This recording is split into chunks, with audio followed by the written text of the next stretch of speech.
Hello guys, welcome to today's Topic TV. Sa panahon ngayon, kailangan ay alerto tayo sa lahat ng oras, lalo na sa mga mataong lugar at tindahan. Maraming magnanakaw ang mabilis sumalisi kapag nakita nilang walang bantay ang gamit. Katulad na lamang ng babae na nasa bidyong ito na kunwari ay nanghihingi ng tulong at minsan na may nagbabaliw-baliwan. Habang abala ang dalawang lalaking ito sa kanilang trabaho, patuloy na nagsasalita ang babae sa kanila hanggang sa tumayo ang isa para kumuha ng gamit. Dito na lumapit ang babae at umupo ito sa inupuan ng lalaki. Target pala nito ang isang cellphone ng trabahante. Pasimple nitong isinilid sa kaniyang bag ang cellphone habang hindi ito namamalayan ng kaniyang katabi.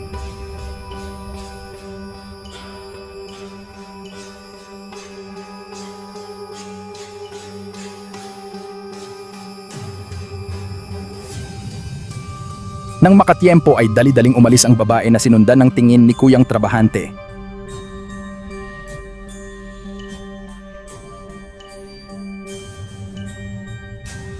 Napatayo ito at nagduda dahil sa ikinilos ng babae. Dito na nila natuklasang natangay na pala nito ang cellphone sa tabi niya. Hindi na nila ito nahabol dahil nakasakay na agad ang babae palayo. Sa Las Piñas City, isang laundry shop naman ang pinasok ng isang kawatan mag-alas 8:30 ng gabi. Malinaw pang nakuhanan ng CCTV ang pagnanakaw ng suspect. Napaiwas pa ang mukha ng kawatan nang maispatan niya ang kamerang nakatutok sa kanya.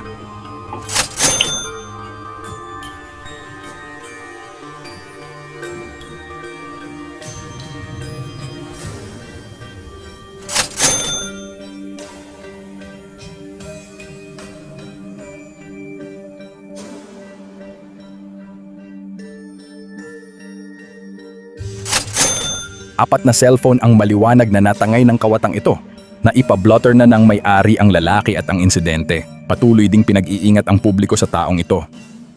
Isang sari-sari store naman ang sinubukang nakawan ng isang kawatan. Kinuha nito ang mga nakasabit na panindang nakalagay sa plastik.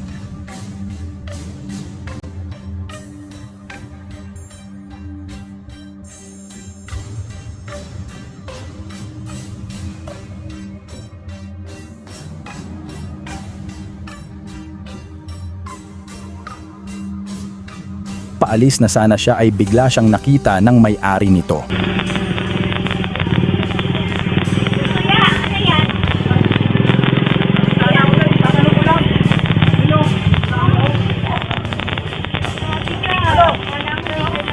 Kaya paalala po sa ating lahat, huwag basta-basta ilalapag ang mga cellphone, bag o paninda kung saan-saan lalo na kung walang nagbabantay.